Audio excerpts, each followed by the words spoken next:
Hello, hello, hello, hello. Good morning, good afternoon, good evening sa ating lahat. At andito na naman tayong muli sa ating pag-reaction upload video.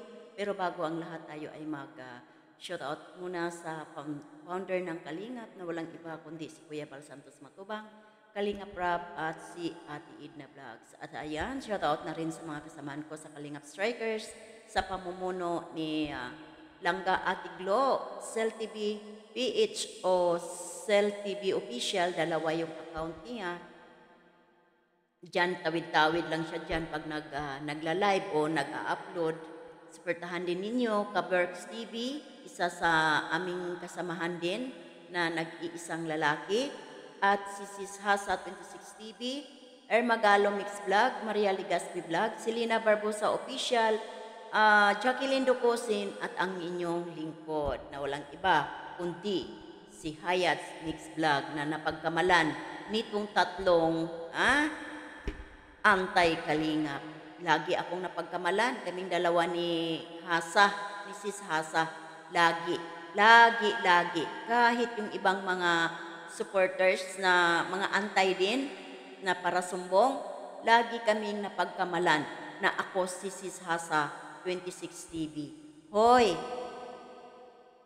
may mga mata kayo, at may mga tainga kayo. Huwag kayong magkamali dahil magkaiba ang hitsura namin. May edad na ako kay Sis Hasa, kahit pasabihin natin na pariho ang umpisa ng mga pangalan namin, pero magkaiba ang mga spelling. Kaya umayos kayo kayong tatlo dyan. Jewel Salcido, Transparency Man, Dagang Panot, lagi kayo. Kaya bago kayo magreaksyon, maglagay kayo ng papel dyan sa harapan ninyo na ang kinukontent ninyo ay tamang tao. Okay? Kaya yan, nakikita ninyo dyan sa thumbnail natin. At shout out na rin kay President Verador. Shout out sa iyo dyan. Maraming salamat sa inyong lahat. At andito sa thumbnail natin, si Nanay Imelda at ang anak niyang panganay. Yan. Kasi na-stress na daw si Nanay. Kaya dyan sa thumbnail natin, what? Stress? Si Nanay Imelda? Sa baba, mayroon din tayong dyan, caption, stress but blessed. Di ba Nanay Imelda? Aminin. Di ba? Stress pero blessed naman. Umaapaw liglig ang blessing natin dyan. Pero ang tanong ko lang, Nanay Imelda, saan ka nga ba na-stress?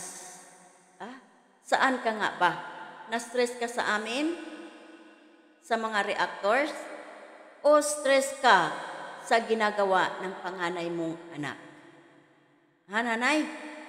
Ayusin mo rin, Nanay, na sasabing na stress ka. Lagyan mo naman ng address kung saan ka na-stress. Di ba, Nanay? Na-stress ka. Saan ka na-stress? At papaano ka na-stress? Na-stress ka ba sa pinasok ng anak mo na issue? At ngayon nga, si Joy ang humingi ng paumanhin sa kagagawan ng panganay mong anak. Dapat ba na si Joy ang humingi ng patawad? Pero anyhow, na humingi ng patawad si Joy at nakiusap sa Kalingap Rap, kailangan sundin namin yan.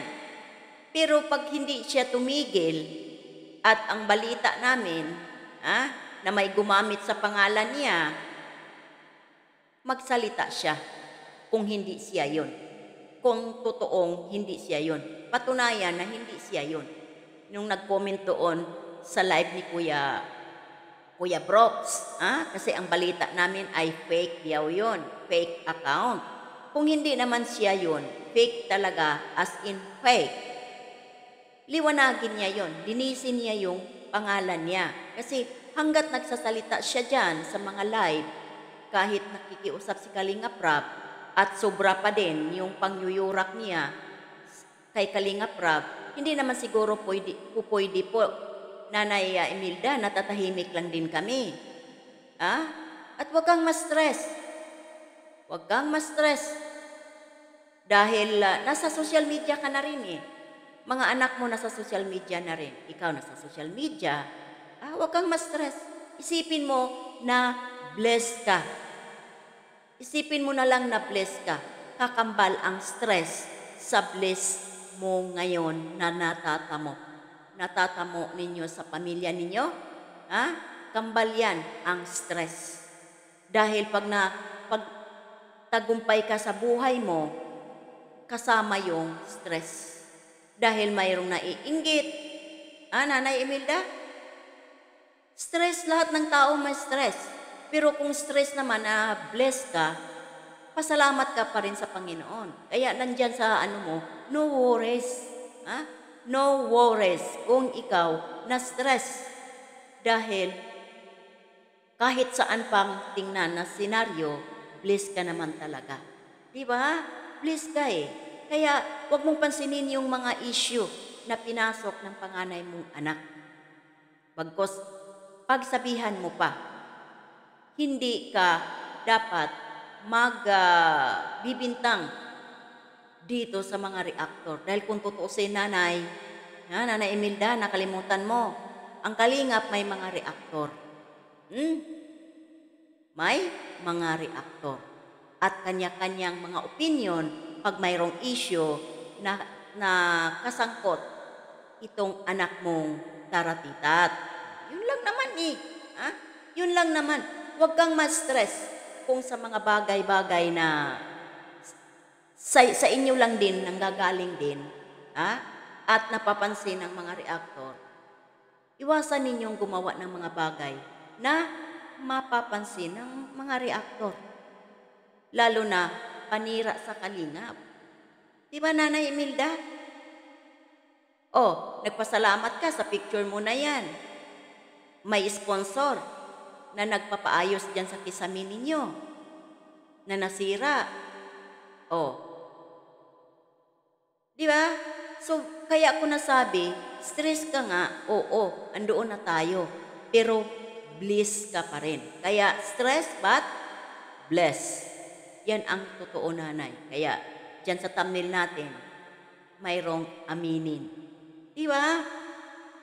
Yun ang pinakamalaking bagay, yung bless. Yung bless ka. Malaking bagay yun. At tanungin din natin ang sarili natin, Nanay, bakit tayo nagiging blessed? Dahil sa Kalingap. Dahil sa Kalingap, kaya ka naging blessed. Stress, slight lang yan. Slight lang yan. Dahil pag nakita mo na yung mga bagay-bagay na nakikita mo sa pamamahay mo, pagtingala mo, pagtingin mo sa paligid mo, pagtingin mo sa tindahan mo, masasabi mo, napaka-bliss ko naman ng dahil sa Kalingap. Yung iba nga, ilang taon na sa abroad, wala pang bahay. Wala pang bahay. Pero kayo, nang dahil sa Kalingap, natulungan. Kaya kahit sabihin pa natin, stress na ako, sagutin din natin sa ating sarili. Oo, stress nga ako. Pero bless. Bless. Kahit saan pa tingnan natin, Nanay. Di ba, Nanay? Kaya pagsabihan mo yung anak mong panganay. Para hindi ka lalong ma-stress. Ulitin ko, tandaan natin, ang Kalingap may mga reactor. May mga reactor ang Kalingap. Sa mga beneficiary yan, nakatingin. Sa mga vlogger, nakatingin kami. Kaya, pasalamat tayo. Huwag kang ma-stress, kundi pasalamat. Pasalamat. Dahil ang stress kahit sino, magka-experience talaga ng stress. Lalo na kung may ginagawa ang isa sa pamilya natin. Di ba? Mm. Para mawala ang stress, iwasan. Iwasan ang social media. Lalo na kung nakakapanira sa taong nakakatulong sa ating kahirapan. Di ba, nanay? Ay hanggang dito na lang, nanay. Iwasan natin ang ma-stress. Isipin natin, blessed tayo nang dahil sa Kalingap. Kaya yan, huwag natin kalimutan mag-like dyan, please. Yan, maraming salamat and God bless.